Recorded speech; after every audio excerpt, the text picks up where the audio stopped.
Please.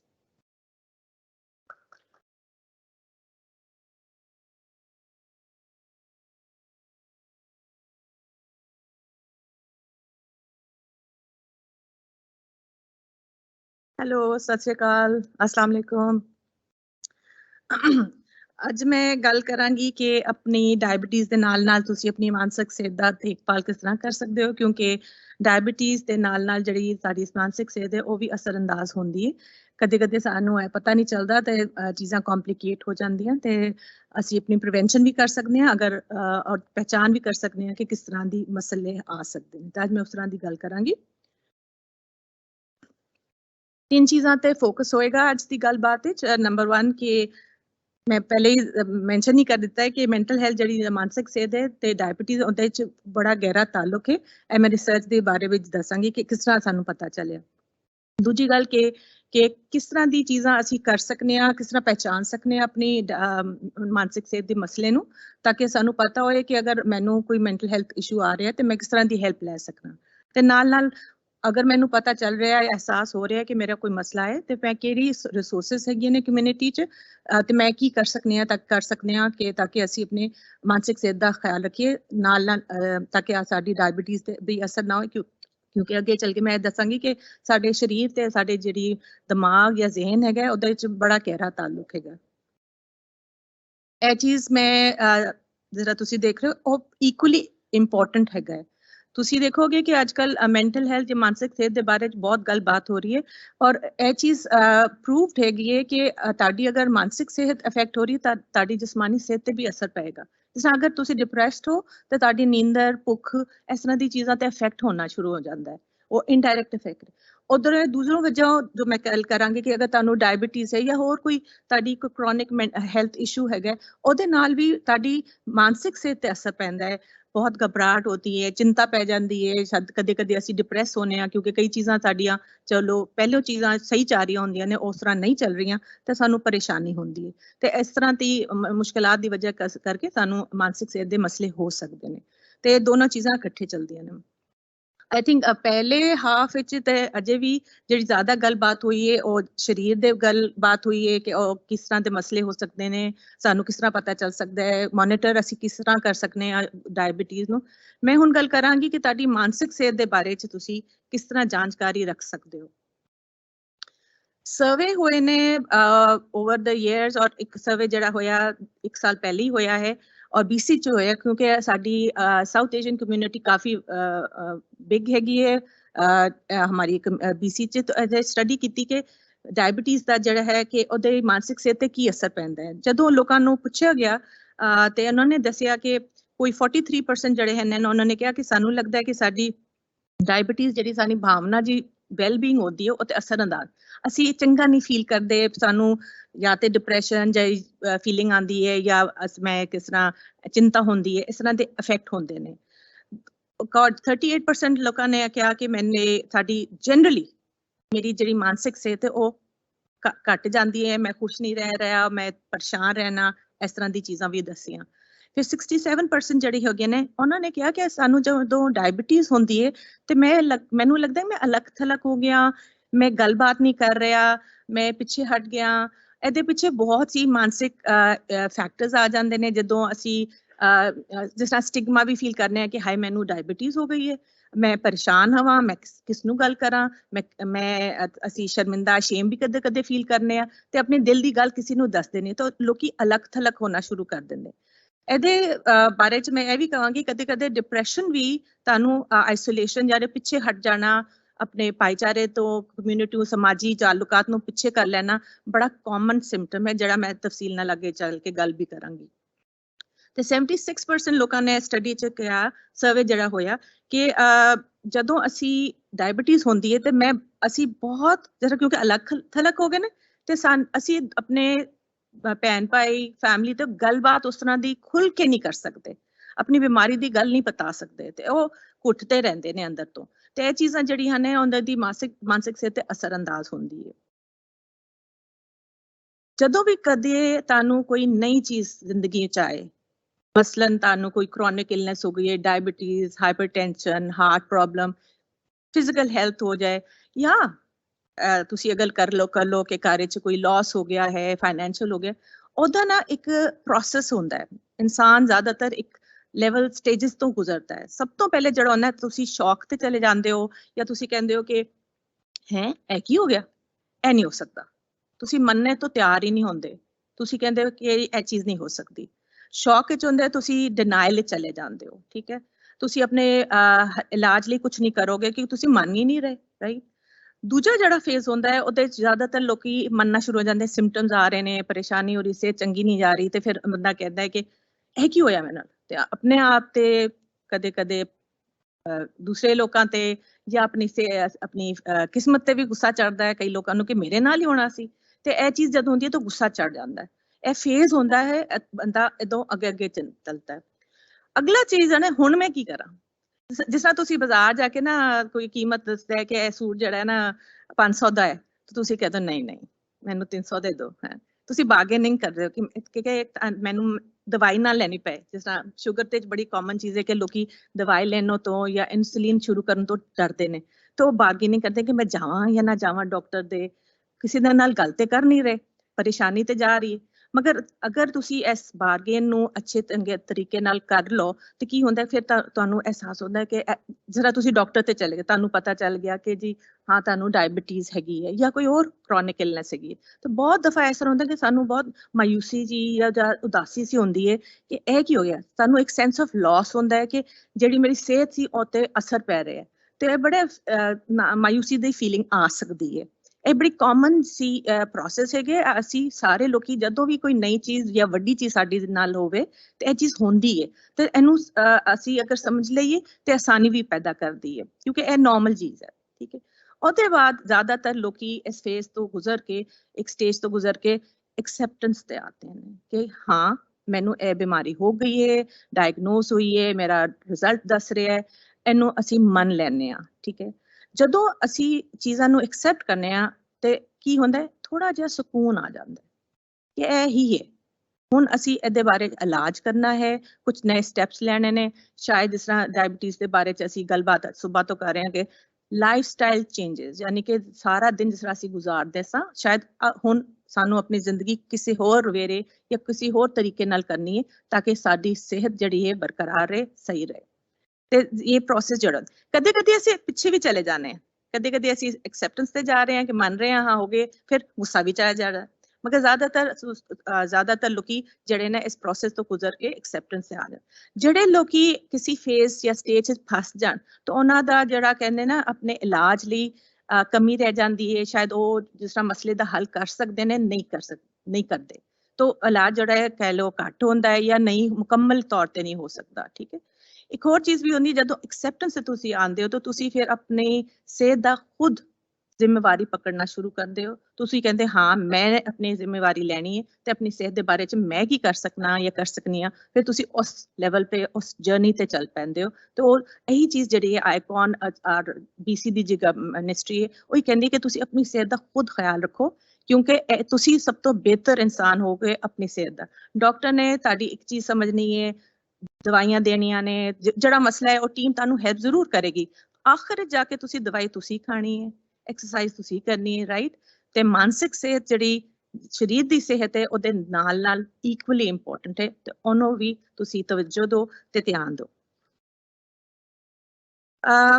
ਤਿੰਨ ਚਾਰ ਚੀਜ਼ਾਂ ਨੇ ਜਿਹੜੀਆਂ ਡਾਇਬੀਟੀਜ਼ ਦੇ ਨਾਲ ਨਾਲ ਜੁੜੀਆਂ ਹੋਈਆਂ ਨੇ। ਇਹ ਜਿਹੜੀਆਂ ਚੀਜ਼ਾਂ ਨੇ, ਇੱਕ ਦੋ ਚੀਜ਼ਾਂ ਮੈਂ ਖੋਲਣਾ ਮੈਂ ਨੋਟਸ ਵਿੱਚ।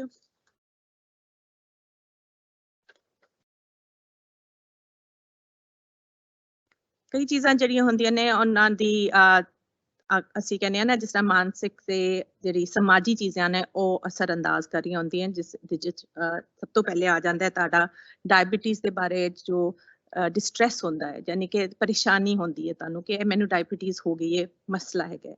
ਤੇ ਇਹ ਚੀਜ਼ ਦੇਖੀ ਗਈ ਹੈ ਸਟੱਡੀ 'ਚ ਕਿ ਜਿਨ੍ਹਾਂ ਲੋਕਾਂ ਨੂੰ ਡਾਇਬੀਟੀਜ਼ ਡਾਇਗਨੋਸ ਹੋ ਜਾਂਦਾ ਹੈ, ਉਹਨਾਂ ਦੇ ਕੋਈ 18 ਮਹੀਨੇ ਜਦੋਂ ਡਾਇਗਨੋਸਿਸ ਹੋਇਆ ਉਹਦੇ 'ਚ 33 to 50% ਲੋਕੀ ਜਿਹਨੂੰ ਇਹ ਡਿਸਟ੍ਰੈਸ ਐਕਸਪੀਰੀਅੰਸ ਕਰਦੇ ਨੇ, ਯਾਨੀ ਕਿ ਕਾਫੀ ਵਾਧੂ ਲੋਕੀ ਹੈਗੇ ਨੇ, ਯਾਨੀ ਕਿ ਅੱਧੇ ਤੋਂ ਅੱਧਾ ਤਕਰੀਬਨ ਬੰਦੇ ਜਿਹੜੇ ਨੇ ਉਹਨਾਂ ਨੂੰ ਇਹ ਸਟ੍ਰੈਸ ਹੁੰਦਾ ਹੈ ਕਿ ਮੈਨੂੰ ਡਾਇਬੀਟੀਜ਼ ਹੋ ਗਿਆ, ਕਿਉਂਕਿ ਐਡਜਸਟਮੈਂਟ ਹੈਗੀ ਨਾ, ਨਹੀਂ ਦਵਾਈਆਂ ਕੀ ਕਰਨੀਆਂ ਨੇ, ਕਦੇ ਕਦੇ ਇੱਕ ਦਵਾਈ ਕੰਮ ਕਰ ਰਹੀ ਹੈ ਮਗਰ ਉਹਦੀ ਸਾਈਡ ਇਫੈਕਟ ਆ ਗਈ ਹੈ, ਫਿਰ ਚੇਂਜ ਕਰਨਾ ਹੈਗਾ, ਇਹ ਚੀਜ਼ਾਂ ਸਮਝਣੀ ਪੈਂਦੀਆਂ ਨੇ। ਤੇ ਇਨਫੋਰਮੇਸ਼ਨ ਜਿਹੜੀ ਹੈ ਕਾਫੀ ਹੱਦ ਤੱਕ ਤੁਹਾਡੀ ਪਰੇਸ਼ਾਨੀ ਘੱਟ ਕਰਦੀ ਹੈ। ਇਸ ਲਈ ਇਸ ਤਰ੍ਹਾਂ ਦੇ ਪ੍ਰੋਗਰਾਮ ਨੇ ਜਾਂ ਡਾਕਟਰ ਤੋਂ ਸਵਾਲ ਕਰਨਾ ਤੋਂ ਤੁਹਾਡੇ ਮਸਲੇ ਅੱਧੇ ਅੱਧੇ ਹੋਣਾ ਸ਼ੁਰੂ ਹੋ ਜਾਂਦੇ। ਤਾਂ ਜਦੋਂ ਤੁਹਾਨੂੰ ਆਨਸਰ ਨਾ ਮਿਲੇ ਤਾਂ ਤੁਸੀਂ ਪਰੇਸ਼ਾਨ ਹੀ ਰਹੋਗੇ, ਰਾਈਟ। ਤਾਂ ਇਸ ਲਈ ਪੁੱਛਣਾ, ਇਨਫੋਰਮੇਸ਼ਨ ਲੈਣਾ, ਅਗਰ ਤੁਸੀਂ ਇੰਟਰਨੈਟ ਯੂਜ਼ ਕਰਦੇ ਹੋ ਤਾਂ ਇਨਫੋਰਮੇਸ਼ਨ ਲੈਣਾ ਤੋਂ ਇਹ ਚੀਜ਼ਾਂ ਘੱਟ ਹੋਣੀਆਂ। ਇਨਫੋਰਮੇਸ਼ਨ ਜਿਹੜੀ ਤੁਹਾਡੀ ਡਿਸਟ੍ਰੈਸ ਨੂੰ ਜ਼ਰੂਰ ਘੱਟ ਕਰੇਗੀ, ਬਿਲਕੁਲ ਖਤਮ ਨਹੀਂ ਕਦੇ ਕਰਦੀ ਮਗਰ ਕੰਮ ਜ਼ਰੂਰ ਕਰਦੀ ਹੈ। ਇਹਦੇ ਬਾਰੇ ਦੇਖਿਆ ਗਿਆ ਕਿ ਜ਼ਿਆਦਾਤਰ ਜਿਹੜੀ ਫਿਕਰ ਹੁੰਦੀ ਹੈ ਜਾਂ ਸਟ੍ਰੈਸ ਲੋਕੀ ਫੀਲ ਕਰਦੇ ਨੇ ਉਹ ਹੁੰਦਾ ਕਿ ਮੈਂ ਡਾਇਬਟੀਜ਼ ਦੇ ਨਾਲ ਕਿਸ ਤਰ੍ਹਾਂ ਜ਼ਿੰਦਗੀ ਗੁਜ਼ਾਰਾਂਗਾ, ਇਹਦੀ ਬਹੁਤ ਵੱਡੀ ਜਿਹੀ ਬਿਮਾਰੀ ਹੋ ਗਈ ਹੈ, ਕੀ ਕਰਨਾ ਪੜੇਗਾ। ਔਰ ਹਾਂ, ਇਹ ਫੈਕਟ ਵੀ ਹੈ ਕਿ ਕਾਫੀ ਚੀਜ਼ਾਂ ਚੇਂਜਸ ਲਾਣੀਆਂ ਪੈਂਦੀਆਂ ਨੇ। ਸ਼ੁਰੂ 'ਚ ਹਮੇਸ਼ਾ ਦਿੱਕਤ ਆਉਂਦੀ ਹੈ ਮਗਰ ਆਹਿਸਤਾ ਆਹਿਸਤਾ ਤੁਸੀਂ ਗੈਟ ਯੂਜ਼ ਟੂ ਹੋ ਜਾਂਦੇ ਹੋ। ਇਹ ਖਿਆਲ ਰੱਖੋ ਕਿ ਜਦੋਂ ਵੀ ਅਗਰ ਤੁਹਾਡੀ ਗੱਡੀ ਖਰਾਬ ਹੋ ਜਾਏ ਤਾਂ ਜਦੋਂ ਤੁਹਾਨੂੰ ਧੱਕਾ ਡਾਲਣਾ ਪਏ ਤਾਂ ਪਹਿਲੇ 2-4 ਬੰਦੇ ਹੋਣ ਤਾਂ ਗੱਡੀ ਰੋਲ ਆਊਟ ਕਰਦੀ ਹੈ, ਮਗਰ ਜਦੋਂ ਉਹ ਵੀਲਸ ਰਨ ਸ਼ੁਰੂ ਕਰ ਦਿੰਦੇ ਨੇ ਤੇ ਫਿਰ ਇੱਕ ਬੰਦਾ ਵੀ ਧੱਕਾ ਦੇਣਾ ਤਾਂ ਗੱਡੀ ਚਲਦੀ ਜਾਂਦੀ, ਰਾਈਟ। ਇਸੇ ਤਰ੍ਹਾਂ ਕੋਈ ਵੀ ਚੀਜ਼ ਜਦੋਂ ਨਈ ਚੀਜ਼ ਤੁਸੀਂ ਕਰੋਗੇ, ਦਵਾਈਆਂ ਲੈਣਾ ਸ਼ੁਰੂ ਕਰੋ ਜਾਂ ਕੋਈ ਐਕਸਰਸਾਈਜ਼ ਕਰੋਗੇ ਜਾਂ ਖਾਣ ਪੀਣੇ 'ਚ ਚੇਂਜ ਕਰੋਗੇ, ਮੁਸ਼ਕਿਲ ਪੈਂਦੀ ਹੈ, ਜ਼ਰਾ ਐਕਸਟਰਾ ਐਫਰਟ ਚਾਹੀਦੀ ਹੈ। ਤੇ ਤੁਹਾਡੇ ਨਾਲ ਸਾਡੇ ਹੈਲਥ ਕੇਅਰ ਪ੍ਰੋਵਾਈਡਰਸ ਨੇ, ਤੁਹਾਡੇ ਮਲਟੀ ਡਿਸਪਲਿਨਰੀ ਡਾਕਟਰਸ ਹੈਗੇ ਨੇ, ਟੀਮ ਹੈਗੀ ਹੈ, ਉਹ ਸਾਰੇ ਐਸਪੈਕਟ ਜਿਹੜੇ ਨੇ, ਜਿਸ ਤਰ੍ਹਾਂ ਅੱਜ ਗੱਲਬਾਤ ਹੋ ਰਹੀ ਹੈ, ਮੁਖਤਲਿਫ ਪ੍ਰੋਫੈਸ਼ਨਲਸ ਹੈਗੇ ਨੇ ਜੋ ਡਿਫਰੈਂਟ ਚੀਜ਼ਾਂ ਨੂੰ ਤੁਹਾਨੂੰ ਹੈਲਪ ਕਰਨ ਲਈ ਹੈਗੇ ਨੇ, ਤਾਂ ਉਹ ਤੁਹਾਨੂੰ ਹੈਲਪ ਕਰ ਸਕਦੇ ਨੇ। ਰਿਲੇਸ਼ਨਸ਼ਿਪ ਵਿੱਚ ਕਦੇ ਕਦੇ ਪ੍ਰੋਬਲਮ ਆਉਂਦੀ ਹੈ ਕਿਉਂਕਿ ਜਿਸ ਤਰ੍ਹਾਂ ਮੈਂ ਪਹਿਲੇ ਵੀ ਕਿਹਾ, ਡਿਪਰੈਸ਼ਨ ਜਾਂ ਚਿੰਤਾ ਅਗਰ ਹੋ ਜਾਏ ਤੇ ਅਸੀਂ ਜ਼ਰਾ ਅਲੱਗ ਥਲੱਗ ਹੋ ਜਾਂਦੇ ਹਾਂ, ਗੱਲਬਾਤ ਨਹੀਂ ਕਰਦੇ, ਦਿਲ ਦੀ ਗੱਲ ਨਹੀਂ ਕਰਦੇ, ਤਾਂ ਉਹਦਾ ਵਜ੍ਹਾ ਕਰਕੇ ਰਿਲੇਸ਼ਨਸ਼ਿਪ 'ਚ ਪ੍ਰੋਬਲਮ ਆਉਂਦੀ ਹੈ। ਡਿਪਰੈਸ਼ਨ ਜਿਸ ਤਰ੍ਹਾਂ ਮੈਂ ਅੱਗੇ ਚੱਲ ਕੇ ਦੇ ਲੱਛਣ ਦੀ ਗੱਲ ਕਰਾਂਗੀ ਤੇ ਉੱਥੇ ਕੀ ਹੁੰਦਾ ਕਿ ਅਸੀਂ ਚਿੜਚਿੜਾ ਵੀ ਹੋ ਜਾਂਦੇ ਨੇ, ਤਾਂ ਚਿੜਚਿੜ 'ਚ ਰਿਲੇਸ਼ਨਸ਼ਿਪ ਵੀ ਪ੍ਰੋਬਲਮ ਆਉਂਦੀ ਹੈ। ਤਾਂ ਅਗਰ ਅਸੀਂ ਉਹਨਾਂ ਨੂੰ ਪਹਿਚਾਨ ਲਈਏ ਤਾਂ ਫਿਰ ਅਸੀਂ ਉਹਨਾਂ ਦੇ ਬਾਰੇ 'ਚ ਕੁਝ ਕਰ ਵੀ ਸਕਦੇ ਹਾਂ। ਅਗੇਨ, ਇੱਕ ਨਹੀਂ, ਦੋ ਨਹੀਂ, 3-4 ਪ੍ਰੋਫੈਸ਼ਨਲ ਨਾਲ ਗੱਲਬਾਤ ਕਰਨੀ ਹੈ, ਡਾਇਟੀਸ਼ੀਅਨ ਨਾਲ ਵੀ ਕਰਨੀ ਹੈ, ਤਾਂ ਸੌਖਾ ਕੰਮ ਨਹੀਂ ਹੈਗਾ, ਇਹ ਜ਼ਰੂਰ ਮੈਂ ਕਹਾਂਗੀ, ਮੰਨਣਾ ਪਏਗਾ, ਰਾਈਟ। ਮਗਰ ਇਹ ਕਿ ਹੋ ਸਕਦਾ ਹੈ, ਇੰਪੋਸੀਬਲ ਨਹੀਂ ਹੈਗਾ। ਤੇ ਇਹ ਵੀ ਦੇਖਿਆ ਕਿ ਜਿਹੜੇ ਲੋਕੀ ਆਪਣੀ ਡਾਇਬਟੀਜ਼ ਲਈ ਮਲਟੀ ਡਿਸਪਲਿਨਰੀ ਟੀਮ ਨਾਲ ਕੰਮ ਕਰਦੇ ਨੇ, ਉਹਨਾਂ ਦੀ ਡਾਇਬਟੀਜ਼ ਮੈਨੇਜ ਰਹਿੰਦੀ ਹੈ, ਕੰਪਲਿਕੇਸ਼ਨਸ ਨਹੀਂ ਹੁੰਦੀਆਂ ਤੇ ਉਹਨਾਂ ਨੂੰ ਜ਼ਿਆਦਾ ਤਕਲੀਫ ਨਹੀਂ ਸਹਿਣੀ ਪੈਂਦੀ, ਫਿਰ ਯਾਨੀ ਕਿ ਪ੍ਰੀਵੈਂਸ਼ਨ ਵੀ ਹੋ ਜਾਂਦੀ ਹੈ, ਰਾਈਟ। ਤੀਸਰੀ ਚੀਜ਼ ਜਿਹੜੀ ਹੈ ਕਿ ਲੋਕੀ ਜਿਹੜੇ ਨੇ ਦੋ ਚੀਜ਼ਾਂ ਤੋਂ ਬਹੁਤ ਡਰਦੇ ਨੇ। ਇੱਕ ਚਿੰਤਾ ਆ ਜਾਂਦੀ ਹੈ ਕਿ ਜਾਂ ਤੇ ਮੇਰੀ ਹਾਈਪੋਗਲਾਈਸੀਮੀਆ ਨਾ ਹੋ ਜਾਏ, ਘੱਟ ਨਾ ਹੋ ਜਾਏ, ਤਾਂ ਮੈਂ ਜਿਸ ਤਰ੍ਹਾਂ ਸਿੰਪਟਮਸ ਦਿਖਾਏ ਗਏ ਨੇ ਕਿ ਕੀ ਸਿੰਪਟਮਸ ਹੈ ਜਿਹੜੇ ਤੁਹਾਨੂੰ ਦੱਸਣਗੇ ਤੁਹਾਨੂੰ ਹਾਈਪੋਗਲਾਈਸੀਮੀਆ ਹੋ ਗਿਆ ਹੈ ਜਾਂ ਉਹ ਸ਼ੂਗਰ ਹਾਈ ਹੋ ਰਹੀ ਹੈ। ਤਾਂ ਕੀ ਕਰਨਾ ਹੈ ਕਿ ਅਸੀਂ ਪਰੇਸ਼ਾਨ ਹੋਣੇ ਆ ਐਸੀ ਚੀਜ਼ਾਂ ਤੋਂ, ਔਰ ਦੇ ਬਾਰੇ 'ਚ ਕਈ ਦਫਾ ਅਸੀਂ ਇਸ ਤਰ੍ਹਾਂ ਦੇ ਵੀ ਅਮਲ ਕਰਨੇ ਆ ਜਿਹੜੇ ਪ੍ਰੋਬਲਮੈਟਿਕ ਵੀ ਹੋ ਸਕਦੇ ਨੇ। ਔਰ ਅਗੇਨ ਇਨਸੂਲਿਨ ਇਸਤੇਮਾਲ ਕਰਨ, ਕੋਈ ਜ਼ਿਆਦਾ ਨਾ ਹੋ ਜਾਏ, ਘੱਟ ਨਾ ਹੋ ਜਾਏ, ਕੀ ਅਸਰ ਹੋਏਗਾ, ਅਸੀਂ ਪਰੇਸ਼ਾਨ ਰਹਿੰਦੇ ਹਾਂ। ਇਸ ਲਈ ਇਨਫੋਰਮੇਸ਼ਨ ਲੈ ਲੈਣਾ ਜਿਸ ਤਰ੍ਹਾਂ ਅੱਜ ਤੁਹਾਨੂੰ ਦਿੱਤੀ ਜਾ ਰਹੀ ਹੈ, ਇਹ ਆਸਾਨੀ ਪੈਦਾ ਕਰਦੀ ਤਾਂ ਕਿ ਸਾਨੂੰ ਸਮਝ ਆ ਜਾਏ ਕਿ ਇਹ ਕਿਸ ਤਰ੍ਹਾਂ ਇਸਤੇਮਾਲ ਹੋਣੀ ਹੈ, ਇਹਦਾ ਅਸਰ ਕੀ ਹੈਗਾ, ਤਾਂ ਕਿ ਤੁਹਾਨੂੰ ਚਿੰਤਾ ਘੱਟ ਹੋਏ। ਇਹਦੇ ਨਾਲ ਡਿਸਟ੍ਰੈਸ ਜਿਹੜਾ ਚੱਲਦਾ ਹੈ ਉਹਦੇ 'ਚ ਇਹ ਵੀ ਹੁੰਦਾ ਹੈ ਕਿ ਅਗਰ ਕਿਸੇ ਇਨਸਾਨ ਨੂੰ ਪਹਿਲੇ ਤੋਂ ਬਚਪਨ ਤੋਂ ਜਾਂ ਲੇਟਰ ਲਾਈਫ ਵਿੱਚ ਕੋਈ ਇਸ ਤਰ੍ਹਾਂ ਦੀ ਇੰਸੀਡੈਂਟ ਹੋਏ ਜਿਹੜਾ ਸਾਨੂੰ ਕਹਿੰਦੇ ਆ ਟਰਾਮਾ, ਜਿਹੜਾ ਤਕਲੀਫ ਦੇ ਹੋਏ, ਕਦੇ ਤਾਂ ਨਹੀਂ ਤੁਸੀਂ ਜਿਸ ਤਰ੍ਹਾਂ ਫੋਰ ਐਗਜ਼ਾਮਪਲ ਬਹੁਤ ਵੱਡਾ ਜਿਹੜਾ ਟਰਾਮਾ ਕਿਹਾ ਜਾਂਦਾ ਤਾਂ ਉਹ ਹੁੰਦਾ ਕਿ ਤੁਸੀਂ ਕਦੇ ਆਪਣੇ ਸਾਹਮਣੇ ਕਿਸੇ ਨੂੰ ਮਰਦੇ ਦੇਖਿਆ ਹੋਏ, ਤੁਸੀਂ ਅਟੈਕ ਹੋਏ ਹੋ ਕਿਸੇ ਪਬਲਿਕ ਪਲੇਸ ਵਿੱਚ, ਜਾਂ ਤੁਸੀਂ ਕਿਸੇ ਅਰਥਕੁਏਕ ਜਾਂ ਜਿਸ ਤਰ੍ਹਾਂ ਕਲੈਮਿਟੀਜ਼ ਹੁੰਦੀਆਂ ਨੇ ਉਹਦੇ 'ਚ ਸ਼ਾਮਿਲ ਸੇ, ਉਹ ਤੁਸੀਂ ਬਹੁਤ ਦੇਖਿਆ, ਜਾਂ ਜਿਸ ਤਰ੍ਹਾਂ ਜੰਗਾਂ 'ਚ ਲੋਕਾਂ ਨੂੰ ਮਰਦੇ ਦੇਖਦੇ ਨੇ, ਇਸ ਤਰ੍ਹਾਂ ਚੀਜ਼ਾਂ, ਜਾਂ ਤੁਹਾਨੂੰ ਕੋਈ ਤਕਲੀਫ ਪਹੁੰਚੀ ਹੋਏ, ਇਸ ਤਰ੍ਹਾਂ ਦੀ ਸਿਚੁਏਸ਼ਨ ਵਿੱਚ ਡਾਇਬਟੀਜ਼ ਤੇ ਜ਼ਿਆਦਾ ਅਸਰ ਹੋ ਸਕਦਾ ਹੈ, ਤੁਹਾਡਾ ਸਟ੍ਰੈਸ ਲੈਵਲ ਜ਼ਿਆਦਾ बढ़ ਜਾਂਦਾ ਹੈ। ਤੇ ਜਦੋਂ ਇਸ ਤਰ੍ਹਾਂ ਸਾਈਕੋਲੋਜਿਸਟ ਹੋਏ ਜਾਂ ਮਾਨਸਿਕ ਸਿਹਤ ਦੇ ਜਿਹੜੇ ਪ੍ਰੋਫੈਸ਼ਨਲਸ ਹੈ ਉਹ ਇਸ ਤਰ੍ਹਾਂ ਦੀ ਚੀਜ਼ਾਂ ਨੂੰ ਪਹਿਲੇ ਜਾਂਚ ਲੈਂਦੇ ਨੇ, ਫਿਰ ਉਹ ਟੀਮ ਦੇ ਨਾਲ ਡਿਸਕਸ ਕਰਕੇ ਦੇਖਦੇ ਨੇ ਕਿ ਇਹਨਾਂ ਦਾ ਇਲਾਜ ਕੀ ਹੋ ਸਕਦਾ ਤੇ ਇਹਦਾ ਅਸਰ ਡਾਇਬਟੀਜ਼ ਤੇ ਅਗਰ ਕਿਸ ਤਰ੍ਹਾਂ ਹੋ ਰਿਹਾ। ਕਿਉਂਕਿ ਸਟ੍ਰੈਸ ਜਿਹੜਾ ਜਿਹੜਾ ਮੈਂ ਕਿਹਾ ਨਾ, ਜ਼ਿਹਨੀ ਸਟ੍ਰੈਸ ਜਿਹੜਾ ਹੈ ਉਹ ਤੁਹਾਡੇ ਜਿਸਮ ਤੇ ਅਸਰ ਕਰਦਾ ਹੈ। ਅਗੇਨ ਆਪਣੇ ਜਿਹੜੇ ਹੈਲਥ ਕੇਅਰ ਪ੍ਰੋਵਾਈਡਰਸ ਨੇ, ਸਭ ਤੋਂ ਪਹਿਲੀ ਚੀਜ਼ ਇਹ ਕਿ ਤੁਸੀਂ ਜਾਓ, ਉਹਨਾਂ ਨੂੰ ਦੱਸੋ ਕਿ ਇਸ ਤਰ੍ਹਾਂ ਦਾ ਮਸਲਾ ਹੈ, ਤੁਸੀਂ ਸਟ੍ਰੈਸ ਫੀਲ ਕਰ ਰਹੇ ਹੋ, ਤਾਂ ਤੁਹਾਨੂੰ ਮੁਸ਼ਕਿਲ ਹੈ, ਸਵਾਲ ਹੈਗੇ ਨੇ, ਪੁੱਛੋ ਜ਼ਰੂਰ, ਕਿਉਂਕਿ ਅਸੀਂ ਇਸ ਲਈ ਇੱਥੇ ਹਾਂ ਕਿ ਤੁਹਾਡੇ ਸਵਾਲਾਂ ਦਾ ਜਵਾਬ ਦੇ ਸਕਾਂ, ਠੀਕ ਹੈ। ਔਰ ਇਹੀ ਹੋ ਗਿਆ ਕਿ ਉਹ ਵੀ ਲੋਕੀ ਤੁਹਾਨੂੰ ਬਹੁਤ ਸੇ ਸਵਾਲ ਪੁੱਛਣਗੇ ਕਿਉਂਕਿ ਉਹਨਾਂ ਨੇ ਵੀ ਜ਼ਿੰਮੇਵਾਰੀ ਕਿ ਤੁਹਾਡੀ ਗੱਲਾਂ ਸਮਝਣ ਕੀ ਮਸਲਾ ਹੈ, ਫਿਰ ਤੁਹਾਡਾ ਇਲਾਜ ਸ਼ੁਰੂ ਹੋਏਗਾ। ਤਿੰਨ ਚੀਜ਼ਾਂ ਜਿਹੜੀਆਂ ਕਾਮਨਲੀ ਦੇਖੀਆਂ ਗਈਆਂ, ਹੋਰ ਵੀ ਮਾਨਸਿਕ ਸਿਹਤ ਦੇ ਮਸਲੇ ਆਉਂਦੇ ਨੇ, ਮਗਰ ਇਹ ਤਿੰਨ ਚੀਜ਼ਾਂ ਬੜੀ ਟੌਪ ਤੇ ਆ ਜਾਂਦੀਆਂ ਨੇ। ਇੱਕ ਹੈ ਡਿਪਰੈਸ਼ਨ। ਤਕਰੀਬਨ ਦੇਖਿਆ ਹੈ ਕਿ ਜਿਨ੍ਹਾਂ ਲੋਕਾਂ ਨੂੰ ਡਾਇਬੀਟੀਜ਼ ਹੁੰਦੀ ਹੈ, ਉਹਨਾਂ 'ਚ 30% ਜਿਹੜੇ ਲੋਕੀ ਹਨ ਉਹਨਾਂ ਨੂੰ ਡਾਇਬੀਟੀਜ਼ ਦੇ ਰਿਲੇਟਿਡ ਡਿਪਰੈਸ਼ਨ ਹੁੰਦੀ ਹੈ, ਉਹਦੇ ਤੋਂ ਸ਼ੁਰੂ ਹੋ ਜਾਂਦੀ ਹੈ। ਐਂਗਜ਼ਾਇਟੀ 14% 'ਚ ਦੇਖੀ ਗਈ ਹੈ, ਤੇ ਸੁਸਾਈਡ ਆਤਮ ਹੱਤਿਆ ਦਾ ਜਿਹੜੀ ਹੈ ਨਾ, ਇਹ ਵੀ ਵੱਧ ਜਾਂਦੀ ਹੈ। ਤਕਰੀਬਨ ਦੇਖਿਆ ਹੈ ਕਿ ਜਿਹੜੇ ਲੋਕੀ ਰੀਸੈਂਟਲੀ ਡਾਇਗਨੋਸ ਹੋਏ ਨੇ, ਉਹਨਾਂ ਨੂੰ ਅਗਰ ਡਿਪਰੈਸ਼ਨ ਸ਼ੁਰੂ ਹੋ ਗਿਆ ਹੈ, ਮਾਯੂਸੀ ਬਹੁਤ ਹੁੰਦੀ ਹੈ, ਕੋਈ ਮਜ਼ਾ ਨਹੀਂ ਆ ਰਿਹਾ ਜ਼ਿੰਦਗੀ 'ਚ, ਬਿਲਕੁਲ ਐਂਡ ਲੱਗਦਾ ਹੈ ਹੋ ਗਿਆ ਜ਼ਿੰਦਗੀ ਦੇ, ਤਾਂ ਉਹ ਕੀ ਕਰਦੇ ਨੇ, ਸੁਸਾਈਡ ਦੀ ਤਰਫ ਚੱਲ ਪੈਂਦੇ। ਤਾਂ ਉਹਨਾਂ ਦੀ ਰੇਟ ਹਾਇਰ ਹੈਗੀ। ਮਗਰ ਜੋ ਹੀ ਯਾਦ ਰੱਖੋ, ਜਿਹੜਾ ਸਟੇਜਸ ਮੈਂ ਤੁਹਾਨੂੰ ਦੱਸਿਆ ਸੀ ਕਿ ਇਸ ਤਰ੍ਹਾਂ ਅੱਗੇ ਅੱਗੇ ਜਾ ਰਹੇ ਹੋ, ਤਾਂ ਜਦੋਂ ਐਕਸੈਪਟੈਂਸ ਤੇ ਜਾਂਦੇ ਤਾਂ ਇਹ ਚੀਜ਼ਾਂ ਫਿਰ ਥੱਲੇ ਜਾਂਦੀਆਂ ਨੇ, ਕਿਉਂਕਿ ਸ਼ੁਰੂ ਦਾ ਪੀਰੀਅਡ ਜਿਹੜਾ ਤਕਲੀਫ ਦਾ ਹੈ, ਪਰੇਸ਼ਾਨੀ ਦਾ ਹੈ, ਸਮਝ ਨਹੀਂ ਆ ਰਹੀ, ਕਨਫਿਊਜ਼ਨ ਹੈ, ਬਹੁਤ ਕੁਝ ਕਰਨਾ ਪੈ ਰਿਹਾ, ਤੇ ਬੰਦੇ ਨੂੰ ਲੱਗਦਾ ਹੁਣ ਕੋਈ ਫਾਇਦਾ ਨਹੀਂ, ਤੇ ਡਿਪਰੈਸ਼ਨ ਜਿਹੜੀ ਹੈ ਇਸ ਤਰ੍ਹਾਂ ਦੇ ਬਿਹੇਵੀਅਰਸ ਤੇ ਲੈ ਜਾਂਦੀ ਕਦੇ। ਤੇ ਉਹਨਾਂ ਦਾ ਵੀ ਸਰਵਿਸਿਜ਼ ਹੈਗੀਆਂ ਨੇ ਜਿਹੜੀ ਤੁਸੀਂ ਅਪਰੋਚ ਕਰ ਸਕਦੇ ਹੋ। ਤਾਂ ਸਭ ਤੋਂ ਜ਼ਿਆਦਾ ਇੰਪੋਰਟੈਂਟ ਹੈ ਕਿ ਤੁਸੀਂ ਇਹਨਾਂ ਨੂੰ ਪਛਾਣੋ, ਰਾਈਟ, ਕਿ ਇਹ ਚੀਜ਼ਾਂ ਹੋ ਰਹੀਆਂ ਨੇ ਔਰ ਮੈਨੂੰ ਇਲਾਜ ਦੀ ਜ਼ਰੂਰਤ ਹੈ। ਮੈਂ ਜ਼ਰੂਰ ਇਹ ਕਹਾਂਗੀ ਕਿ ਜ਼ਰੂਰੀ ਨਹੀਂ ਕਿ ਚੀਜ਼ਾਂ ਜੋ ਮੈਂ ਦਿਖਾ ਰਹੀ ਹਾਂ ਕਿ ਸਿਰਫ ਡਾਇਬੀਟੀਜ਼ ਦੀ ਵਜ੍ਹਾ ਕਰਕੇ ਹੋਏਗੀ, ਕਿਸੇ ਹੋਰ ਵਜ੍ਹਾ ਵੀ, ਔਰ ਮਾਨਸਿਕ ਸਿਹਤ ਦੇ ਮਸਲੇ ਉਂਝ ਵੀ ਹੋ ਸਕਦੇ ਨੇ, ਵੈਦਰ ਉਹ ਤੁਹਾਡੀ ਵਿਰਾਸਤ ਵਿੱਚ ਜੀਨਸ ਵਿੱਚ ਆਏ ਨੇ ਜਾਂ ਤੁਹਾਡੇ ਲਾਈਫ ਵਿੱਚ ਕੋਈ ਸਰਕਮਸਟੈਂਸਸ ਹੋਏ ਨੇ ਜਿਹਦੇ ਵਜ੍ਹਾ ਕਰਕੇ ਹੋ ਗਏ, ਤੇ ਤੁਹਾਨੂੰ ਇਹੀ ਚੀਜ਼ਾਂ ਤੁਹਾਨੂੰ ਨੋਟ ਕਰਨੀਆਂ, ਵੈਦਰ ਯੂ ਹੈਵ ਡਾਇਬੀਟੀਜ਼ ਔਰ ਨਾਟ। ਜਿਹੜੀ ਮੈਂ ਇਹ ਵੀ ਦੂਜੀ ਮੈਂਟਲ ਹੈਲਥ ਜਿਹੜੀ ਮਾਨਸਿਕ ਸਿਹਤ ਦੇ ਮਸਲੇ ਆ ਸਕਦੇ ਨੇ, ਉਹਦੇ 'ਚ ਬਾਈਪੋਲਰ ਡਿਸਆਰਡਰ ਹੈ। ਇਹ ਸਾਈਕੋਸਿਸ ਦਾ ਫਾਰਮ ਹੁੰਦਾ ਹੈ। ਇਹਦੇ 'ਚ ਬਹੁਤ ਜ਼ਿਆਦਾ ਐਨਰਜੀ ਆ ਜਾਣਾ, ਜਿਸ ਤਰ੍ਹਾਂ ਪੈਸੇ ਖਰਚੇ ਜਾਣਾ, ਕੋਈ ਹੋਸ਼ ਨਾ ਰਹਿਣਾ, ਦਿਨ ਨਾ ਰਾਤਾਂ ਗੁਜ਼ਰ ਜਾਣੀਆਂ, ਤੁਸੀਂ ਸੋ ਨਹੀਂ ਸਕ ਰਹੇ, ਤੇ ਤੁਸੀਂ ਬਹੁਤ ਹਾਈਪਰ ਰਹਿੰਦੇ ਹੋ, ਤੇ ਬੜੇ ਖੁਸ਼ੀ ਨਾਲ ਐਨਰਜੀ ਦੇ ਨਾਲ ਚੱਲਦੇ ਜਾ ਰਹੇ ਹੋ, ਤੇ ਇਹਨੂੰ ਬਾਈਪੋਲਰ ਦਾ ਹੁੰਦਾ ਹੈ। ਦੂਜਾ ਹਿੱਸਾ ਇਹਦਾ, ਕਿਉਂਕਿ ਬਾਈਪੋਲਰ ਕਹਿੰਦੇ ਨੇ, ਇਹਦਾ ਦੂਜਾ ਹਿੱਸਾ ਡਿਪਰੈਸ਼ਨ ਹੁੰਦਾ ਹੈ, ਤੇ ਇੱਕ ਬਹੁਤ ਹਾਈ ਮੂਡ ਜਾਂਦਾ ਹੈ ਤੇ ਫਿਰ ਲੋ ਮੂਡ ਚਲਾ ਜਾਂਦਾ ਹੈ। ਅਗਰ ਇਹ ਦੋ ਚੀਜ਼ਾਂ ਚੱਲ ਰਹੀਆਂ ਤਾਂ ਇਹਨੂੰ ਬਾਈਪੋਲਰ ਡਿਸਆਰਡਰ ਕਹਿੰਦੇ ਨੇ। ਡਿਪਰੈਸ਼ਨ ਦਾ ਮੈਂ ਥੋੜਾ ਜ਼ਿਕਰ ਕੀਤਾ, ਅੱਗੇ ਜਾ ਕੇ ਹੋਰ ਕਰਾਂਗੀ।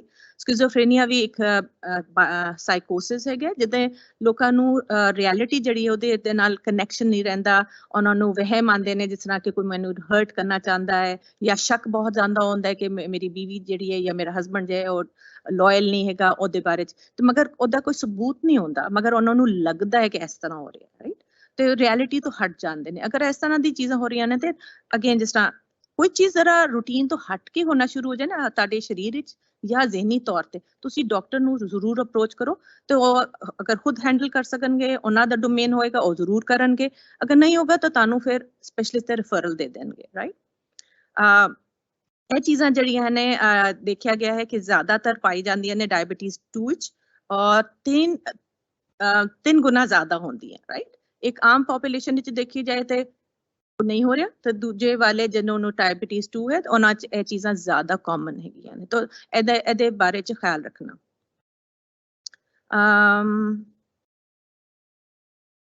ਇੱਕ ਹੋਰ ਚੀਜ਼ ਜਿਹੜੀ ਇੰਪੋਰਟੈਂਟ ਹੈਗੀ ਕਿ ਤੁਹਾਨੂੰ ਇਹ ਦਵਾਈਆਂ ਦਿੱਤੀਆਂ ਜਾਂਦੀਆਂ ਨੇ ਜਦੋਂ ਤੁਸੀਂ ਸਾਈਕੋਸਿਸ ਜਾਂ ਸੀਵੀਅਰ ਮੈਂਟਲ ਹੈਲਥ ਜਾਂ ਮਾਨਸਿਕ ਸਿਹਤ ਦੇ ਮਸਲੇ 'ਚ ਹੋ, ਤੇ ਜ਼ਰੂਰੀ ਹੋਏਗਾ ਕਿ ਤੁਸੀਂ ਦੇਖੋ ਕਿ ਕਿਹੜੀ ਮੈਡੀਕੇਸ਼ਨ ਤੁਸੀਂ ਆਪਣੀ ਮਾਨਸਿਕ ਸਿਹਤ ਲਈ ਲੈ ਰਹੇ ਹੋ, ਔਰ ਨਾਲ ਡਾਇਬੀਟੀਜ਼ ਨਾਲ। ਇਸੇ ਲਈ ਅਸੀਂ ਕਹਿੰਦੇ ਹਾਂ ਕਿ ਜਿਹੜੀ ਗੱਲਬਾਤ ਹੋ ਰਹੀ ਹੈ ਉਹ ਸਾਰੀ ਗੱਲ ਦੱਸੋ, ਕਿ ਅਗਰ ਡਾਇਬੀਟੀਜ਼ ਹੈ ਤੇ ਤੁਸੀਂ ਆਪਣੇ ਸਾਈਕੈਟਰਿਸਟ ਨੂੰ ਜ਼ਰੂਰ ਦੱਸੋ, ਔਰ ਅਗਰ ਵਾਈਸ ਵਰਸਾ, ਠੀਕ ਹੈ ਜੀ। ਆਲਰਾਈਟ, ਕਿਸ ਤਰ੍ਹਾਂ ਤੁਸੀਂ ਪਹਿਚਾਨ ਸਕਦੇ ਹੋ ਕਿ ਡਿਪਰੈਸ਼ਨ ਹੈ? ਤੁਹਾਨੂੰ ਬਹੁਤ ਮਾਯੂਸੀ ਹੋਏਗੀ, ਬਿਲਕੁਲ ਮਜ਼ਾ ਨਹੀਂ ਰਹਿੰਦਾ, ਉਹੀ ਚੀਜ਼ਾਂ ਜਿਹੜੀ ਤੁਸੀਂ ਇੰਜੋਏ ਕਰ ਸਕਦੇ ਹੋ ਬਿਲਕੁਲ ਨਹੀਂ ਕਰੋਗੇ ਡਿਪਰੈਸ਼ਨ ਵਿੱਚ। ਖਾਸ ਤੌਰ ਤੇ ਤੁਸੀਂ ਬਹੁਤ ਥੱਕ ਜਾਂਦੇ ਹੋ, ਨੀਂਦ ਦਾ ਪੈਟਰਨ ਖਰਾਬ ਹੋ ਜਾਂਦਾ ਹੈ, ਖਾਣ ਪੀਣ ਨੂੰ ਦਿਲ ਨਹੀਂ ਕਰਦਾ, ਜ਼ਿਆਦਾਤਰ ਵਜ਼ਨ ਘਟਣਾ ਸ਼ੁਰੂ ਹੋ ਜਾਂਦਾ ਹੈ। ਤੁਸੀਂ ਡਾਈਟਿੰਗ ਨਹੀਂ ਵੀ ਕਰ ਰਹੇ, ਤੁਹਾਡਾ ਵਜ਼ਨ ਘਟ ਰਿਹਾ। ਯਾਦ ਰੱਖੋ ਡਾਇਬੀਟੀਜ਼ ਦੀ ਵਜ੍ਹਾ ਕਰਕੇ ਵੀ ਹੋ ਸਕਦਾ, ਤੇ ਮਗਰ ਇਹ ਡਾਕਟਰ ਨੂੰ ਚੈੱਕ ਕਰਾਉਣਾ ਬਹੁਤ ਜ਼ਰੂਰੀ ਹੈ, ਤਾਂ ਫੈਸਲਾ ਕਰਨ 'ਚ ਮੁਸ਼ਕਿਲ ਆਉਣਾ ਇਹ ਵੀ ਹੁੰਦਾ ਹੈ। ਯਾਦ ਰੱਖੋ ਅਗਰ ਤੁਸੀਂ ਓਲਡਰ ਏਜ ਵਿੱਚ ਸ਼ਾਮਿਲ ਕੀਏ ਜਾਂਦੇ ਹੋ ਤਾਂ ਜ਼ਰੂਰੀ ਹੈ ਕਿ ਤੁਸੀਂ ਆਪਣੀ ਮੈਡੀਕੇਸ਼ਨ ਦੀ ਚੈੱਕਅਪ ਰੈਗੂਲਰ ਆਪਣੇ ਡਾਕਟਰ ਨਾਲ ਕਰੋ, ਬਲਕਿ ਰੂਟੀਨ ਨਾਲ ਕਰੋ। ਐਂਗਜ਼ਾਇਟੀ ਨਾਲ ਬਹੁਤ ਚਿੰਤਾ ਹੁੰਦੀ ਹੈ, ਸਾਹ ਲੈਣ ਵਿੱਚ ਕਈ ਦਫਾ ਬਹੁਤ ਮੁਸ਼ਕਿਲ ਆਉਂਦੀ ਹੈ, ਫਟੀਗ ਹੋ ਜਾਂਦੀ ਹੈ, ਚਿੜਚਿੜਾਪਨ ਡਿਪਰੈਸ਼ਨ ਵਿੱਚ ਵੀ ਹੋ ਸਕਦਾ ਹੈ। ਤੁਸੀਂ ਆਰਾਮ ਨਾਲ ਬੇਚੈਨੀ ਨਾਲ ਬੈਠੇ ਨਹੀਂ ਚੈਨ ਨਾਲ ਬੈਠ ਨਹੀਂ ਸਕਦੇ ਔਰ ਬਹੁਤ ਜਲਦੀ ਧਿਆਨ ਭੱਟ ਜਾਂਦਾ ਹੈ, ਤੁਸੀਂ ਇੱਕ ਚੀਜ਼ ਫੋਕਸ ਨਹੀਂ ਕਰ ਸਕਦੇ ਹੋ। ਅਗਰ ਇਸ ਤਰ੍ਹਾਂ ਦੇ ਤੁਸੀਂ ਲੱਛਣ ਨੋਟ ਕਰ ਰਹੇ ਹੋ, ਅੱਗੇ ਵੀ ਇਹ ਟੈਨਸ਼ਨ ਹੋਣਾ ਮਸਲੇ 'ਚ, ਬਹੁਤ ਜ਼ਿਆਦਾ ਜਦੋਂ ਚਿੰਤਾ ਹੋ ਜਾਂਦੀ ਹੈ ਤਾਂ ਹੱਥ ਪਾँव ਫੁੱਲ ਜਾਣੇ, ਗੱਲ ਨਾ ਕਰ ਸਕਣਾ, ਇਸ ਤਰ੍ਹਾਂ ਲੱਗਣਾ ਗਲੇ 'ਚ ਕੁਝ ਫਸ ਗਿਆ ਹੈ, ਸਾਹ ਨਾ ਆਣਾ ਔਰ ਤੁਸੀਂ ਅਟਕ ਜਾਣਾ, ਪਸੀਨਾ ਆਣਾ, ਇਹ ਵੀ ਚੀਜ਼ਾਂ ਹੋ ਸਕਦੀਆਂ। ਮਗਰ ਇਹ ਵੀ ਜ਼ਰੂਰੀ ਹੈ ਕਿ ਤੁਸੀਂ ਆਪਣਾ ਮੈਡੀਕਲ ਟੈਸਟ ਜ਼ਰੂਰ ਕਰਾਓ ਕਿ ਕੋਈ ਫਿਜ਼ੀਕਲ ਰੀਜ਼ਨ ਨਾ ਹੋ ਇਸ ਤਰ੍ਹਾਂ ਦੇ ਸਿੰਪਟਮਸ ਦੀ। ਜਿਸ ਤਰ੍ਹਾਂ ਥਾਇਰੋਇਡ ਦੀ ਫੰਕਸ਼ਨਿੰਗ ਅਗਰ ਪ੍ਰੋਬਲਮ 'ਚ ਹੋਏ ਤਾਂ ਤੁਹਾਨੂੰ ਡਿਪਰੈਸ਼ਨ ਦੇ ਲਈ ਸਿੰਪਟਮਸ ਵੀ ਹੋ ਸਕਦੇ ਨੇ, ਨਾਲ ਨਾਲ ਐਂਗਜ਼ਾਇਟੀ ਦੇ ਵੀ। ਅਗਰ ਹਾਈਪਰ ਹੋ ਜਾਏ ਤਾਂ ਤੁਸੀਂ ਐਂਗਜ਼ਾਇਟੀ ਵਾਲੇ ਸਿੰਪਟਮਸ ਤੁਹਾਨੂੰ ਨਜ਼ਰ ਆਣਗੇ, ਅਗਰ ਬਹੁਤ ਲੋਗ ਹੋ ਜਾਏ ਹਾਈਪੋਥਾਇਰੋਇਡਿਜ਼ਮ ਤੇ ਤੁਹਾਨੂੰ ਡਿਪਰੈਸ਼ਨ ਲਾਈਕ ਸਿੰਪਟਮਸ ਹੋਤੇ हैं। ਵਿਟਾਮਿਨ ਡੀ ਦੀ ਕਮੀ ਹੋ ਜਾਏ ਤਾਂ ਕਈ ਲੋਕੀ ਦੇ ਸਿੰਪਟਮਸ ਲੱਗਦੇ ਨੇ ਕਿ ਡਿਪਰੈਸ਼ਨ ਹੈਗੀ ਹੈ, ਮਗਰ ਐਕਚੁਅਲੀ ਉਹ ਵਿਟਾਮਿਨ ਡੀ ਦੀ ਕਮੀ ਦੀ ਵਜ੍ਹਾ ਕੇ ਹੁੰਦੇ। ਇਸ ਲਈ ਕਹਿ ਰਹੀ ਹੈ ਨਾ, ਮਾइंड ਤੇ ਬੋਡੀ ਇਕੱਠੀ ਹੁੰਦੀ ਹੈ ਤਾਂ ਅਸੀਂ ਜਾਂਚ ਕਰਨਾ ਚਾਹੁੰਦੇ ਹਾਂ ਕਿ ਸਹੀ ਡਾਇਗਨੋਸਿਸ ਹੋਏ ਤਾਂ ਕਿ ਸਹੀ ਪਤਾ ਚੱਲੇ ਕਿ ਕਿਸ ਵਜ੍ਹਾ ਨਾਲ ਇਹ ਲੱਛਣ ਆ ਰਹੇ ਨੇ। ਆਫ ਕੋਰਸ ਸਭ ਤੋਂ ਪਹਿਲੇ ਤਾਂ ਤੁਸੀਂ ਪਰਿਵਾਰ ਵਾਲਾ ਫੈਮਿਲੀ ਡਾਕਟਰ ਦੇ ਕੋਲ ਜਾਓ। ਰੈਗੂਲਰ ਫੈਮਿਲੀ ਡਾਕਟਰ ਹੋਣਾ ਬਹੁਤ ਜ਼ਰੂਰੀ ਹੈ ਕਿਉਂਕਿ ਓਵਰ ਦ ਈਅਰਸ ਸਾਲਾਂ ਤੋਂ ਤੁਹਾਨੂੰ ਜਾਣਦੇ ਨੇ, ਫਿਰ ਤੁਹਾਡੀ ਬੋਡੀ ਦੇ ਸਿਸਟਮ ਨੂੰ ਜਾਣਦੇ ਨੇ, rather than going to a walk-in। ਕੀ ਹੁੰਦਾ ਕਿ ਇੱਕ ਡਾਕਟਰ ਦੇਖਦਾ ਉਹ ਇੱਕ ਗੱਲ ਸੁਣਦਾ ਹੈ ਉਹ ਦਵਾਈ ਦੇ ਦਿੰਦਾ, ਸਾਰੀ ਗੱਲ ਨਹੀਂ ਪਤਾ। ਇੱਕ ਜਿਹੜਾ ਫੈਮਿਲੀ ਡਾਕਟਰ ਹੁੰਦਾ ਤੁਸੀਂ ਰੈਗੂਲਰਲੀ ਜਾਂਦੇ ਹੋ, ਉਹ ਤੁਹਾਡੇ ਸਿਸਟਮ ਨੂੰ, ਬਾਇਓਲੋਜੀ ਨੂੰ ਸਮਝਦਾ ਹੈ, ਉਹਨਾਂ ਨੂੰ ਪਤਾ ਹੈ ਕਿਹੜੀ ਦਵਾਈਆਂ ਤੁਹਾਨੂੰ ਸੂਟ ਕਰਦੀਆਂ ਨੇ, ਕਿਹੜੀਆਂ ਨਹੀਂ ਕਰਦੀਆਂ, ਤੇ ਨਾਲ ਨਾਲ ਉਹ ਫਿਰ ਤੁਹਾਨੂੰ ਸਹੀ ਤਰ੍ਹਾਂ ਟਰੀਟ ਕਰ ਸਕਦਾ ਹੈ। ਉਹਦੇ ਨਾਲ ਸਾਈਕਾਇਟਰਿਸਟ, ਅਗਰ ਤੁਹਾਨੂੰ ਲੱਗ ਰਿਹਾ ਕਿ ਮਾਨਸਿਕ ਸਿਹਤ ਦਾ ਪ੍ਰੋਬਲਮ ਹੈ ਤਾਂ ਤੁਸੀਂ ਆਪਣੇ ਜੀਪੀ ਨੂੰ ਦੱਸੋ। ਕਦੇ ਕਦੇ ਜੀਪੀਜ਼ ਦੇ feel comfortable, they are trained, ਉਹ ਡਿਪਰੈਸ਼ਨ, ਐਂਟੀ ਡਿਪਰੈਸੈਂਟ ਜਾਂ ਕੋਈ ਮੈਡੀਕੇਸ਼ਨ ਦੇ ਦਿੰਦੇ ਨੇ। ਮਗਰ ਅਗਰ ਉਹ ਫੀਲ ਕਰਦੇ ਨੇ ਕਿ ਕਿਸੇ ਸਪੈਸ਼ਲਿਸਟ ਦਾ ਕੰਮ ਹੈ, ਸਾਈਕਾਇਟਰਿਸਟ ਦੇ ਕੋਲ ਜਾਣਾ, ਉਹ ਰਿਫਰਲ ਦੇ ਦੇਣਗੇ ਤਾਂ ਤੁਸੀਂ ਜਾ ਸਕਦੇ ਹੋ। ਤੁਸੀਂ ਕਾਉਂਸਲਰ ਦੇ ਕੋਲ ਵੀ ਜਾ ਸਕਦੇ ਹੋ, ਸਾਈਕੋਲੋਜਿਸਟ ਦੇ ਕੋਲ ਵੀ ਜਾ ਸਕਦੇ ਹੋ ਫॉर ਥੈਰੇਪੀ। ਨਾ ਯਾਦ ਰੱਖੋ ਕਿ ਸਾਈਕਾਇਟਰਿਸਟ ਜਿਹੜਾ ਤੁਹਾਨੂੰ ਮੈਡੀਕੇਸ਼ਨ ਦੇਗਾ, ਦਵਾਈਆਂ ਦੇਗਾ ਟ੍ਰੀਟਮੈਂਟ ਲਈ। ਕਾਉਂਸਲਰ ਦੇ ਸਾਈਕੋਲੋਜਿਸਟ ਹੁੰਦਾ ਹੈ, ਉਹ ਥੈਰੇਪੀ ਕਰਦਾ ਹੈ। ਥੈਰੇਪੀ 'ਚ CBT ਜੋ ਹੈ ਉਹ ਸਭ ਤੋਂ ਵੈਲ ਨੋਨ ਹੈ, ਐਵੀਡੈਂਸ ਬੇਸਡ ਹੈ, ਪਰ ਰਿਸਰਚ ਹੋ ਚੁੱਕੀ ਹੈ ਕਿ CBT ਡਿਪਰੈਸ਼ਨ ਲਈ ਵੀ ਔਰ ਐਂਗਜ਼ਾਇਟੀ ਲਈ ਬਿਹਤਰੀਨ ਟ੍ਰੀਟਮੈਂਟ ਹੈਗੀ ਹੈ। ਇਹਦੇ ਲਈ ਸਰਵਿਸਿਜ਼ ਮੁxtਲਿਫ ਜਗ੍ਹਾ ਤੋਂ ਤੁਹਾਨੂੰ ਮਿਲ ਸਕਦੀ ਹੈ। ਫਰੇਜ਼ਰ ਹੈਲਥ ਤੇ ਤੁਹਾਨੂੰ ਫ੍ਰੀ ਆਫ ਕਾਸਟ ਹੈਗੀ ਹੈ ਤੇ ਇੰਡੀਵਿਜੂਅਲ ਥੈਰੇਪੀ ਵੀ ਮਿਲਦੀ ਹੈ ਤੇ ਗਰੁੱਪ ਥੈਰੇਪੀ ਵੀ ਹੁੰਦੀ ਹੈ। ਤੇ ਇਲਾਵਾ ਇਹ ਚੀਜ਼ਾਂ ਕਾਮਨ ਸਿੰਪਟਮਸ ਹੈ, ਮੈਂ ਤਫਸੀਲ ਵਿੱਚ ਨਹੀਂ ਜਾਵਾਂਗੀ ਕਿਉਂਕਿ ਮੇਰਾ ਵਕਤ ਖਤਮ ਹੋ ਗਿਆ, ਮੈਂ ਲੰਬੀ ਗੱਲ ਕਰਤੀ। ਤੇ ਇਹਦੇ 'ਚ ਮੈਂ ਜਿਸ ਤਰ੍ਹਾਂ ਕਿ ਨਿਰਾਸ਼ਾ ਹੁੰਦੀ ਹੈ, ਡਿਸਅਪੁਆਇੰਟਮੈਂਟ ਰਹਿੰਦੀ ਹੈ, ਡਿਸਕਰੇਜ ਤੁਸੀਂ ਹੁੰਦੇ ਹੋ, ਲੱਗਦਾ ਕਿ ਉਫ ਬਹੁਤ ਕੁਝ ਹੋ ਗਿਆ ਹੈ, ਟੂ ਮੱਚ ਹੋ ਗਿਆ ਹੈ, ਤੁਹਾਨੂੰ ਲੱਗਦਾ ਕਿ ਮੈਂ ਬਹੁਤ ਥੱਕ ਗਿਆ, ਆਪਣੇ ਇਲਾਜ ਦਾ ਖਿਆਲ ਰੱਖ ਕੇ ਤੁਸੀਂ ਟਾਇਰਡ ਫੀਲ ਕਰਦੇ ਹੋ। ਸਭ ਤੋਂ ਇੰਪੋਰਟੈਂਟ ਜਿਹੜੀ ਹੈਗੀ ਚੀਜ਼ ਸਭ ਤੋਂ ਪਹਿਲੇ ਕਿ ਤੁਸੀਂ ਐਕਸੈਪਟ ਕਰੋ, ਜਿਸ ਤਰ੍ਹਾਂ ਮੈਂ ਪਹਿਲੇ ਕਿਹਾ। ਤਰ੍ਹਾਂ ਇੱਕ ਹੁੰਦੀ ਹੈ ਕਿ ਹਾਂ ਬਾਰਿਸ਼ ਹੋ ਰਹੀ ਹੈ, ਖਤਮ। ਮਗਰ ਅਗਰ ਉਸ ਦੇ ਬਾਰੇ 'ਚ ਅਸੀਂ ਵਰੀ ਕਰਨ ਤੇ ਜਾਈਏ, ਬਾਰ-ਬਾਰ ਉਹਦੇ 'ਚ ਤਫਸੀਲ ਵਿੱਚ ਜਾਈਏ ਕਿ ਹਾਂ ਬਾਰਿਸ਼ ਹੋ ਰਹੀ ਹੈ, ਮੈਨੂੰ ਮੀਂਹ ਪਸੰਦ ਨਹੀਂ ਹੈ, ਮੇਰੇ ਨਾਲ ਹਰ ਵਕਤ ਮੀਂਹ ਹੁੰਦੀ ਰਹਿੰਦੀ ਹੈ ਅਤੇ ਹਮੇਸ਼ਾ ਇਸ ਤਰ੍ਹਾਂ ਹੁੰਦਾ ਰਹੇਗਾ, ਤੇ ਤੁਸੀਂ ਜਦੋਂ ਬਹੁਤ ਬਾਰ-ਬਾਰ ਉਸੇ ਚੀਜ਼ 'ਚ ਰਹਿ ਜਾਓ ਤਾਂ ਉਸੇ ਸਰਕਲ ਵਿੱਚ ਰਹਿ ਜਾਂਦੇ, ਤਾਂ ਤੁਸੀਂ ਮੀਂਹ ਨੂੰ ਇੰਜੋਏ ਨਹੀਂ ਕਰ ਸਕੋਗੇ ਬਿਲਕੁਲ। ਠੀਕ ਹੈ, ਆਲਦੋ ਡਾਇਬੀਟੀਜ਼ ਕੋਈ ਵੀ ਨਹੀਂ ਇੰਜੋਏ ਕਰਦਾ, ਇਹ ਤੇ ਹੈ ਹੀ, ਰਾਈਟ। ਮਗਰ ਐਕਸੈਪਟੈਂਸ ਹੋਣਾ ਕਿ ਹੁਣ ਹੈ ਤੇ ਅੱਗੇ ਵਧਣਾ ਕੀ ਹੈ, ਕੀ ਕਰਨਾ ਹੈ ਇਹਦੇ ਬਾਰੇ 'ਚ, ਤਾਂ ਕਿ ਅੱਗੇ ਚੱਲ ਕੇ ਕੰਪਲਿਕੇਸ਼ਨਸ ਨਾ ਹੋਣ, ਉਹ ਇੰਪੋਰਟੈਂਟ ਹੈਗੀ ਹੈ। Thank you.